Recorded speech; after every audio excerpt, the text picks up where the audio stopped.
जनाब जावेद अख्तर साहब।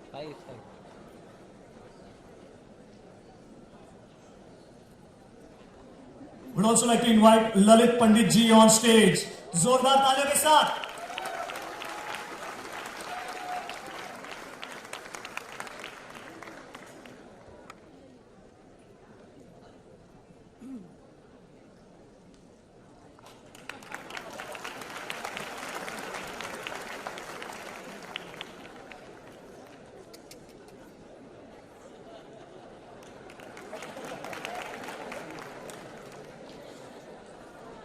ये नया तरीका आपको कैसे लगा?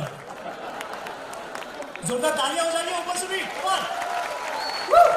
रहमत 7 ललित जी विकास मिजाज।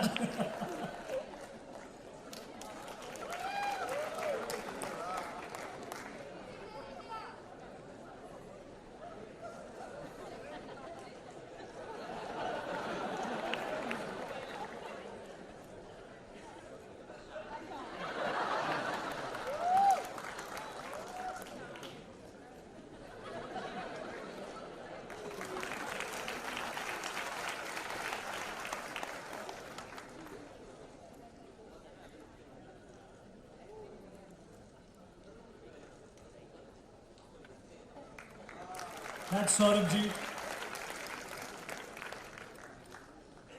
बहुत बहुत शुक्रिया। चलिए जल्दी से बढ़ते हैं आगे। मैं सौरभ दफ्तरी जी से गुजारिश करूंगा कि वो मंच पर जितने उपस्थित व्यक्ति हैं उनको आप सम्मानित करें। लेट्स फर्स्ट मूव टुवर्ड्स शब्दों के जादूगर जिनकी वजह से बॉलीवुड को एक नई दिशा मिली है, श्री जावेद अख्तर साहब।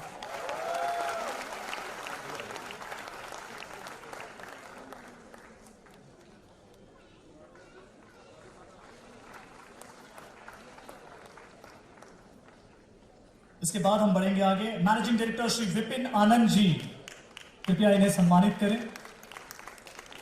बहुत बहुत शुक्रिया सर। रहमत 7 में और रहमत की पूरी एक फैमिली, श्री अनूप जलोटा जी, इनके लिए जोरदार तालियां। शुरू से ही हमेशा जब चाहे संपर्क रहे हैं Anup ji. Shri Dakwale ji, ED of Indian Oil corporation.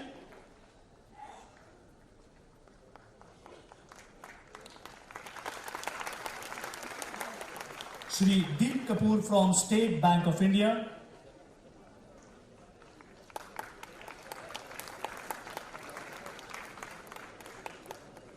Mr. Amitabh Chaudhary, MD of Axis Bank.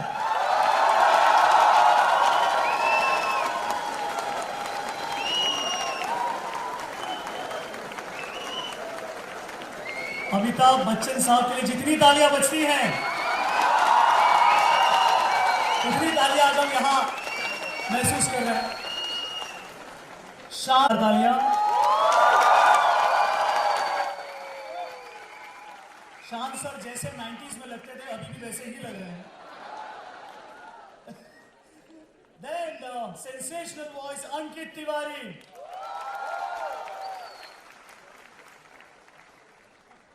और जिनकी कलाकारी आप अभी अभी सुन चुके हैं, पेपॉन।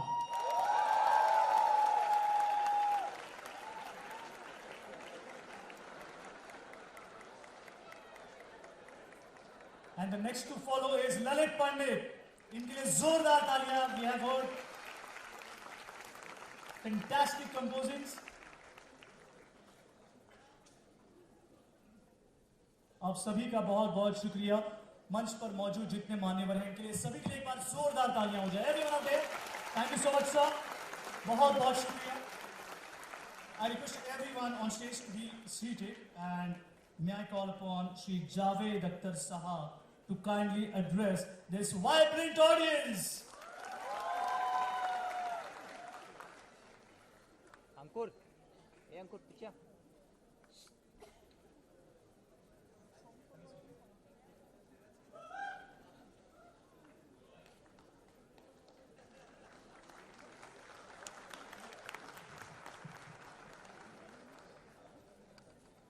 देवियों सज्जनों, ये शाम बहुत अहम, बहुत महत्वपूर्ण है। इसलिए कि हम जब अपने समाज के कलाकारों की इज्जत करते हैं, उन्हें सलाम करते हैं, अपनी श्रद्धा उन्हें प्रकट करते हैं, तो हम उन पर कोई एहसान नहीं कर रहे होते। हम ये साबित कर रहे होते हैं कि हम सभ्य हैं। एक समाज उतना ही सभ्य है जितना वो अपने कलाकार की इज्जत करता है। मैं सौरभ दफ्तरी साहब को, उनके साथियों को, इस संगठन को बधाई देता हूँ कि वो एक बहुत अच्छा काम कई वर्षों से कर रहे हैं, और मैं ये देख रहा हूँ कि धीरे धीरे उनके काम का जो दायरा है वो बड़ा हो रहा है। ये देश अगर संगीत का और कविता का देश कहा जाए तो गलत नहीं होगा। ये दुनिया का एक मुल्क है जहां पर एक ही मुल्क के अंदर दो प्राचीन पुरानी ट्रेडिशंस क्लासिकल म्यूजिक की, हिंदुस्तानी और कर्नाटक। दुनिया में कोई दूसरा मुल्क नहीं कि जहां दो ट्रेडिशन, दो परंपराएं। आप महाराष्ट्र से मणिपुर के कश्मीर से कन्याकुमारी तक चले जाइए तो आपको हर जगह एक नया रंग, एक नया अंश, एक नया रूप संगीत का मिलता है। हमारे फोक सॉन्ग जो हैं, पैदाइश से लेकर मौत तक कोई ऐसा पल नहीं, कोई ऐसा क्षण नहीं है जिसपे हमारे यहाँ लोकगीत ना हो। हम तो बड़े कमाल के लोग हैं। 1933 में हमने पहली टॉकी फिल्म बनाई थी, आलम आरा नाम था उसका। उस फिल्म में 50 गाने थे। हम वॉर फिल्म भी बनाते हैं तो उसमें कम से कम 6 गाने होते हैं। मैंने कई वॉर फिल्म में 6 गाने लिखे। इतना हमारी नस नस में, हमारे डीएनए में संगीत है, कविता है। तो एक तरफ तो ये हाल है कि कोई हिंदुस्तानी ऐसा नहीं जो गाता ना हो। हम लोग गाते हैं, भले सुर है नहीं है, ताल है नहीं है, लेकिन गाते जरूर। कभी बाथरूम से बाहर, कभी बाथरूम के अंदर, लेकिन ऐसा कोई हिंदुस्तानी नहीं है जो गाता नहीं, छुप के गाता है कभी कभी। मैं पूछता हूं कि हम में और वेस्ट में एक फर्क है। हम वहां संगीत सुनने के लिए होता है, यहां संगीत खुद गाने के लिए होता है।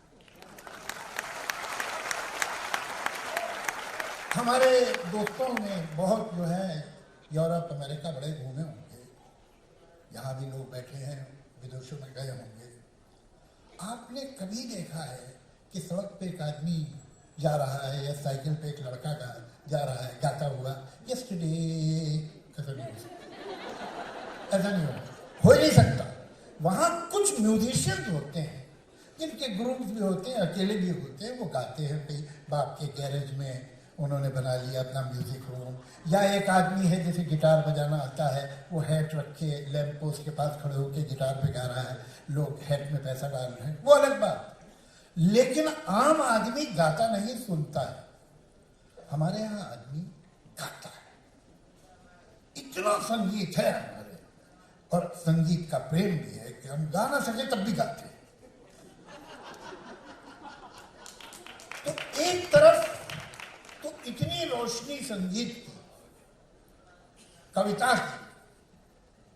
आप ये देखिए, कविता हमारे तो जो बड़े बड़े लेजेंड्स हैं, रामचरितमानस जो है, जो हमारे कल्चर, हमारे ट्रेडिशन, हमारी हिस्ट्री का इतना बड़ा अंश है, वही कविता है। हमारे गुरु ग्रंथ साहब में पोएट्री है, तो हम मंदिर में, गुरुद्वारे में, दरगाहों पे गाते हैं। तो कौन सी जगह है जहां हमारे पास संगीत नहीं? तो एक मुल्क, एक समाज जिसमें इतना संगीत है, संगीत के इतने दीप जल रहे हैं, दुख की बात यह है कि इन्हीं चिरागों के नीचे अंधेरा भी दिखाई देता है।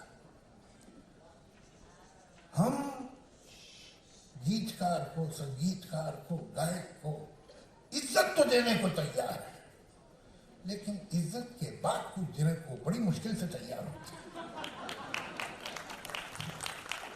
बल्कि उल्टा है, अगर कोई गायक 2 वक्त रोटी ठीक से खाता है, उसके घर की छत बड़ी मजबूत है, पैदल नहीं चलता, तो शक होता है कि इसकी कला में कोई कमी है। ये इतना खुशहाल कैसे हो गया? अगर कोई शायर ठीक ठाक कपड़े पहने हैं, उसके घर का पता ठीक है, तो लगता खराब शायरी करता होगा। इसलिए कि अच्छा कलाकार तो वो है जो भूखा मरे, बर्बाद हो, आके हमारे सामने हाथ फैलाए, तो मालूम हुआ कि ये सच्चा कलाकार। ये हमारी मोरालिटी है, ये हमारे मूल्य हैं। ये कब से हुए मुझे पता नहीं, उम्मीद करता हूं पहले तो ऐसा न रहा होगा। उसके लिए हमें लड़ाई करनी पड़ती है, उन राइट्स के लिए, उस अधिकार के लिए जो समाज को थाली में सजा के देना चाहिए था कलाकार को, इसके लिए हमें लड़ना पड़ता है। ये तो कुछ सौरभ दफ्तरी साहब जैसे लोग हैं सेंसिटिव, जो समझते हैं कि हमारी कलाकारों के तरफ कोई जिम्मेदारी है, तो वो इस तरह के काम करते हैं। लेकिन समाज में वो लोग जो इन कलाकारों के दम से करोड़ों रुपया कमाते हैं, जो एक्चुअली दलाल हैं, कि यहां से लेते हैं संगीत तो वहां जैसे चाहिए उसे देते हैं, और क्या करते हैं उसमें? उस संगीत में कोई सुखाब के पर लगा देते हैं। पैसा दौलत उनके पास होती है, और वो कलाकार से जिसके बलबूते वो चल रहे हैं। ये कितने रेडियो स्टेशन सुबह से शाम तक से म्यूजिक बजाते हैं, मगर उनका दिल नहीं है एक नया पैसा उस कलाकार को देने का, जिसके बलबूते इनका रेडियो स्टेशन चल रहा है, जिसके बलबूते इनकी कंपनियां चल रही हैं। मुझे इस बात की बड़ी खुशी है कि पिछले वर्षों में ये कानून बदला है, और ये कानून किसी एक पार्टी ने नहीं बदला। कमाल की बात यह है, 2012 में हिंदुस्तान में जो कॉपीराइट संगीतकारों का और संगीतकारों का है वो चेंज हुआ, और गायकों को पहली बार जो उनका मुकाम था वो दिया गया। वरना आप सुन के हैरान होंगे कि गायक को वो ह्यूमन इंस्ट्रूमेंट माना जाता था, कि लता मंगेशकर, किशोर कुमार, आशा भोसले, मोहम्मद रफी, ये ह्यूमन इंस्ट्रूमेंट्स। सच ये है कि हम जानते हैं कि एक अच्छे गायक का क्या कंट्रीब्यूशन होता है गाने में। धुन तो वही, शब्द वही है, लेकिन जब एक अच्छा गायक गाता है, लता जी जब गाती हैं, रफी साहब गाते हैं, किशोर कुमार गाते हैं, आशा भोसले, तो उसमें कैसे 4 चांद लगाते हैं, ये हमने देखा हुआ। उनका क्रिएटिव कंट्रीब्यूशन, ये क्रिएटिव लोग हैं, ये मशीनें नहीं हैं, ये इंस्ट्रूमेंट नहीं है। ये पहली बार 2012 में लीगली माना गया। उस वक्त जैसे कि आपने देखा, हमतौर से पार्लियामेंट में हंगामे चलते रहते हैं, तब भी चल रहे थे। लेकिन ये एक कानून था जो हम लेके गए शिकायतें, चाहे ऑपोजिशन उस वक्त, जो आज गवर्नमेंट है वो ऑपोजिशन में थी, जो आज ऑपोजिशन है वो गवर्नमेंट में थी, जिसके पास भी हम गए उसने कहा कि हम आपकी पूरी मदद करेंगे। एक बिल था जो कि कलाकारों के लिए था, संगीतकारों के लिए, राइटर्स के लिए, सिंगर्स के लिए, पूरे दोनों हाउसेस में यूनानिमस हर पार्टी ने उसका साथ दिया।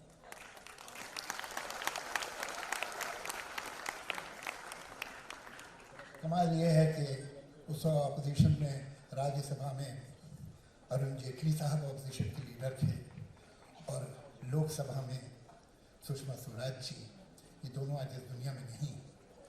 तो जहाँ एक तरफ मनमोहन सिंह जी और सोनिया जी ने इसको पूरी सपोर्ट दी कि हुकूमत उनकी थी, तो दूसरी तरफ ये लोग जो अपोजिशन में थे, सुषमा जी की आप स्पीच सुनेंगे तो ऐसा लगेगा कि ये हुकूमत का बिल नहीं है, ये अपोजिशन का बिल है। वो है, आपको मिल जाएगी यूट्यूब पे। इस तरह से उन लोगों ने मदद की हमारी। और मैं तो जब भी जिक्र किया, उस वक्त भी जब ये लोग अपोजिशन में, तो मैं इनका हमेशा नाम लेके शुक्रिया अदा करता हूँ कि जहाँ एक तरफ मनमोहन सिंह जी और सोनिया जी ने इसको पूरी सपोर्ट दी, वहाँ इन दोनों ने भी दोनों हाउसेज में पूरी तरह से इसको सपोर्ट करके पास किया। यहाँ कोई पॉलिटिकल डिफरेंस नहीं बचा। 2012 में जो सरकार ने, तो इस मुल्क के कानून ने हमको राइट दे दिया था, अभी थोड़ी रुक जाइए, अभी रुक जाइए, रुक जाइए, अभी ताली न हो जाएंगे। इसलिए कि दुख की बात यह है कि वो कानून सरकार, और आज की जो सरकार है उसकी तमाम मर्जी और कोशिश के बाद भी, हमारे तमाम लोगों की कोशिश के बाद भी, आज भी वो पूरी तरह अप्लाई नहीं हो पाया। आज भी लोग हैं जो रेजिस्ट कर रहे हैं, जो म्यूजिक डायरेक्टर को, जो कंपोजर को, जो राइटर को, जो गीत गाने वाले को पैसा देने को तैयार नहीं है। आज भी, जो कि कानून के खिलाफ बात है। जरा मालूम कीजिए कि जो इतने सारे एफएम्स हैं जो सुबह से शाम तक गीत सुनाते हैं, उन लोगों के जो किसी और ने बनाए हैं, किसी और ने लिखे हैं, किसी और ने गाए हैं, उन्हें क्या देते हैं?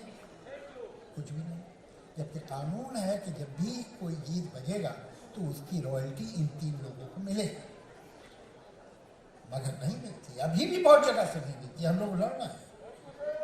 और इतना मुझे विश्वास है कि आज भी जो सरकार है वो पूरी इसके पीछे है और उसकी पूरी मदद हमको है। और उन्होंने कहा आके बताओ क्या प्रॉब्लम है। तो ये मुश्किल जो है अब ये चंद महीनों की है। अगले साल जब मैं आऊँगा यहाँ, अगर बुलाया दफ्तरी साहब ने तो मैं आपको बधाई दूंगा कि अब वो काम पूरा हो। धन्यवाद।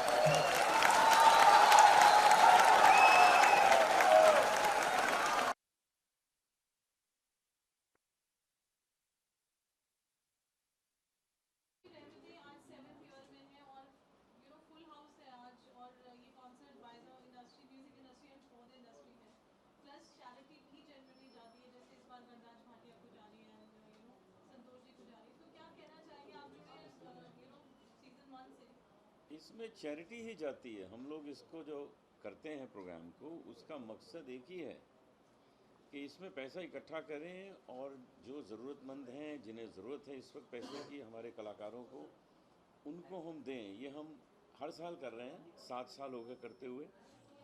और आपको एक बहुत अच्छी बात बताऊं कि जितने भी सिंगर्स हैं वो सब कहते हैं हमको गाना है। हमको चुनना पड़ता है कि हम इस साल किसको रखें। इस साल हमने 3 सिंगर्स रखे हैं। हमारे पास शान है, हमारे पास अंकित तिवारी है, पॉपन है, और सभी गाना चाहते थे। मैं भी गाना चाहता था, उधर हरिहरन भी गाना चाहते थे, सोनू निगम गाना चाहते थे। लेकिन अब सबको रखेंगे तो सब गा भी नहीं सकते, इनफ टाइम नहीं मिलेगा सबको। तो हम हर साल 3-4 आर्टिस्ट चुनते हैं जो हमारे सपोर्टर हैं, हमारे दोस्त हैं, हमारी फैमिली हैं। तो इस बार ये 3 कलाकार पेश हो रहे हैं। इसमें जो पैसा इकट्ठा होने वाला है उसमें हम कुछ तो लोगों को मेडिकल फैसिलिटीज़ देते हैं, कुछ लोगों को कैश पैसे देते हैं। जैसे वनराज भाटिया जी को हमें पता लगा कि तकलीफ़ है, पैसे की ज़रूरत है, उनके लिए भी इस बार किया जा रहा है और भी लोगों के लिए किया जा रहा है। तो ये चीज़ होती रहेगी, चलती रहेगी। और वो इसलिए चलती रहेगी कि सौरभ दफ्तरी जी जो हैं वो दिलो जान से इस काम को चाहते हैं कि ये काम होना ही चाहिए। तो सौरभ दफ्तरी जी को मैं बहुत बहुत मुबारकबाद देता हूँ कि वो कितनी मेहनत से, कितनी शिद्दत से इस काम को करते हैं। और हम लोग सब उनके साथ हैं। जब उन्हें ज़रूरत होगी हम कभी सिपाही की तरह खड़े हो जाएंगे, कभी सिंगर की तरह खड़े हो जाएंगे। जैसे वो चाहेंगे हम आ जाएंगे।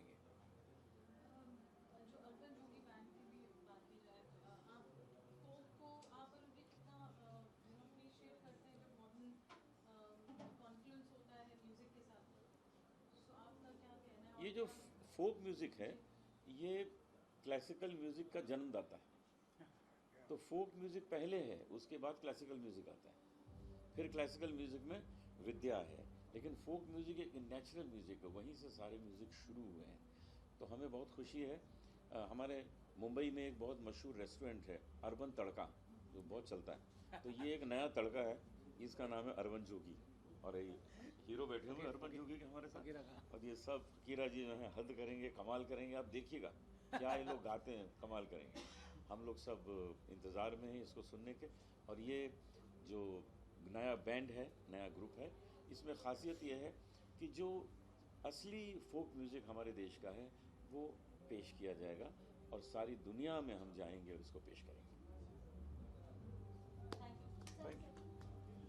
एक और Prakash Javadekar Indian minister for broadcasting ने सेलेक्ट किया अमिताभ बच्चन को दादा साहब फाल्के अवार्ड देने के लिए। हमको बहुत खुशी है कि अमित जी को दादा साहब फाल्के अवार्ड मिला है, उसके बिल्कुल हकदार हैं। तो अमित जी, अब इंतज़ार है भारत रत्न का, जल्दी से वो भी मिलना चाहिए आपको।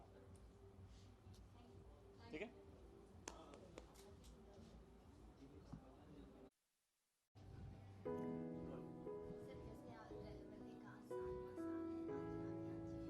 न मैं रहमतें के 7वें साल पे उनको मुबारकबाद देता हूँ और सलाम करता हूँ जो लोग ये काम कर रहे हैं। मेरे दोस्त सौरभ साहब इसमें सबसे आगे हैं और उनके साथी जो सब मिल के कर रहे हैं, बड़ा अच्छा काम है। हम लोग लोगों की तारीफ़ कर देते हैं, वाह वाह कर देते हैं, लेकिन उनके दुख को, उनकी परेशानी को ज़रा कम समझते हैं। कितने ऐसे कलाकार हैं जिन्होंने अपने वक्तों में बहुत अच्छा काम किया, लेकिन अब वो नहीं रहे सामने, थक गए या बूढ़े हो गए, बीमार हो गए, या मार्केट की डिमांड बदल गई और आज वो तकलीफ़ में है। तो ये समाज की जिम्मेदारी है कि जिन लोगों ने इतना कुछ समाज को दिया है, उन्हें जब ज़रा सी भी ज़रूरत हो तो समाज दौड़ के उनके पास जाए और उनसे कहे कि हम आपके साथ हैं, हम आपके पास हैं। और ये रहमतें जो है ये काम कर रहा है और ये बहुत अच्छी बात है।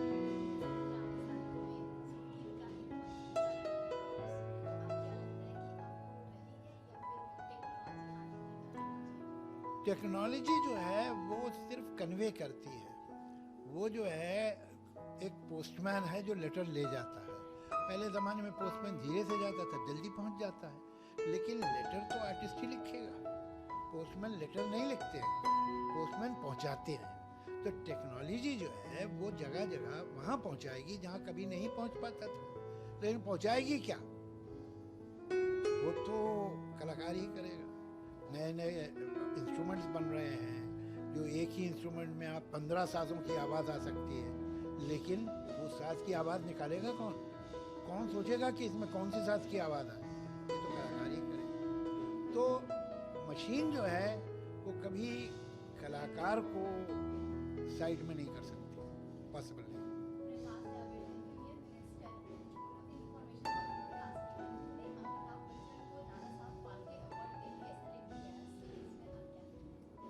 ये तो उनको बहुत पहले मिल जाना चाहिए था और मुझे बहुत खुशी है कि उनको दादा साहब फाल्के अवार्ड मिला। इससे अवार्ड भी जो है थोड़ा और ज़्यादा लाइमलाइट में आ गया, तो ये बहुत खुशी की बात है।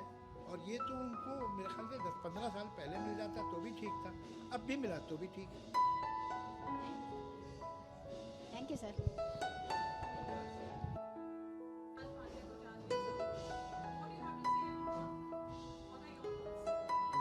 बिल्कुल, that is the one big reason that हम सब रहमतें से हमेशा जुड़ते रहते हैं। Each one on our own charity shows या उस तरह की ऑनररी काम तो करते ही रहते हैं, लेकिन बहुत कम ऐसा मौका मिलता है कि जहाँ हमारे अपनी कम्युनिटी के लिए, अपने फ्रेटर्निटी के लिए हम कुछ कर सकें।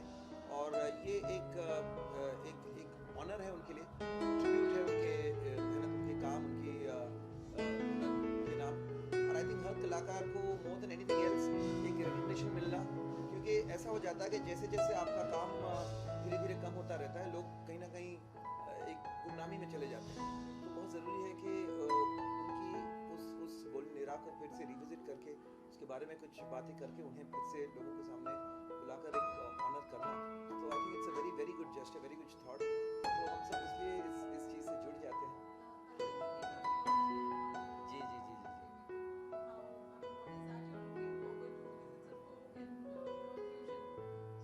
जी बिल्कुल। जैसे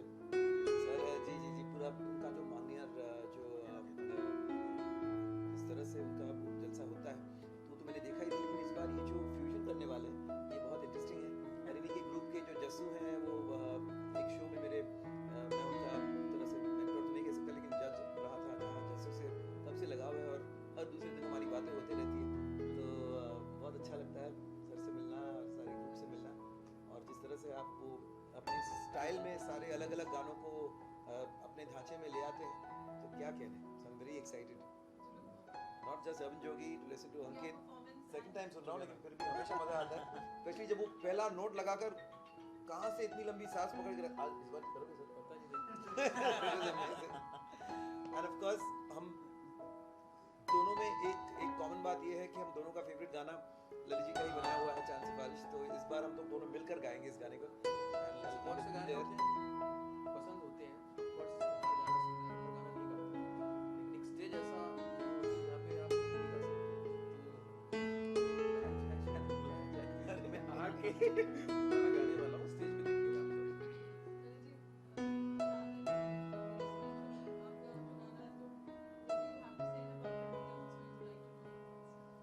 रहमत है कि जैसे शान ने बताया कि खुशी की बात यह है कि अलग-अलग कलाकार साथ में आ जाते हैं। अंकित अपना कितने अकेले शो करते हैं, शान को तो हम जानते ही हैं, कितनी बार टूर करते हैं अकेले ही, capable of performing for 3.5 hours. But here, all of them coming together at times is a very rare treat. तो उसका एक मज़ा आता है, और वो ये तभी हो सकता है जब कोई कॉज अच्छा हो, कोई चैरिटी का हो जिसमें इनका दिल करे आके गाने का। तो आज वही दिन है। सौरभ जी के प्रोग्राम में हमेशा बेनिफिशियरी लोग होते हैं, और उसके लिए वो काम भी हो जाता है, सुनने वालों को अलग अलग अच्छे अच्छे कलाकार एक साथ सुनने का मौका मिल जाता है। मेरे लिए तो ये खुशी की बात है कि आज मेरा गाना गा रहे हैं शान के साथ, तो मज़ा आएगा। मेरे लिए भी एक्सपीरियंस होगा कि दोनों मिल के क्या खिचड़ी पकती है जो मैंने पकाई थी। मज़ा जी आएगा। आज हमारे साथ सना भी है, सना मोहम्मद हाँ, हाँ, अजीज साहब की वालिदा बेटी हैं, आपको सुनने का मौका है। She is going to sing today. आज of course she is learn from Rahman school of music, हाँ। तो वेस्टर्न में उनका ज़्यादा रुचि है, लेकिन आज हाँ। क्योंकि tribute to dad she be singing the Karma song, अच्छा, हाँ। समथिंग बहुत डिफरेंट ही- फॉर सारा। मोहम्मद अजीज जी ने हमारे लिए भी गाने गाए थे, और मुझे याद है बहुत अच्छे, तो बहुत ही बेहतरीन इंसान थे। सना just come say hi। कम है बेटा, कम। कम। तो बिल्कुल हाँ, तो उन्हें मुन्ना जी से ही उनको बुलाते थे, मुन्ना साहब हाँ। तो आप- दरवाजा ठीक से बंद कर दीजिए। इतना बड़ा शो है, गेट बंद करा दीजिए आप। जैसे सबने कहा, और मुझे बहुत अच्छा लग रहा है कि इतनी अच्छी शो में मेरे डैड का ट्रिब्यूट हो रहा है, so I as a daughter feel very honoured.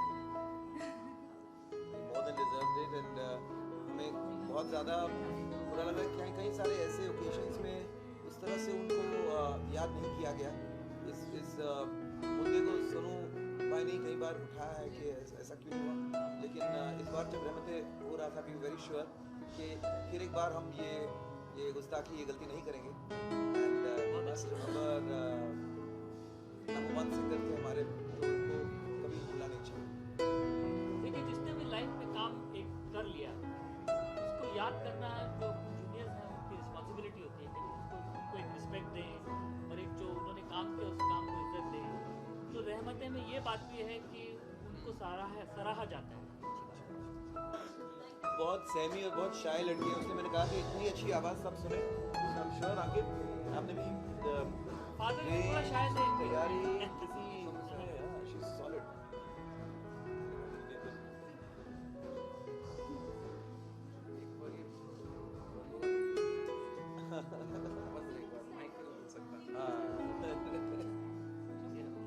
तो डन और गंदे गंदी एसी है।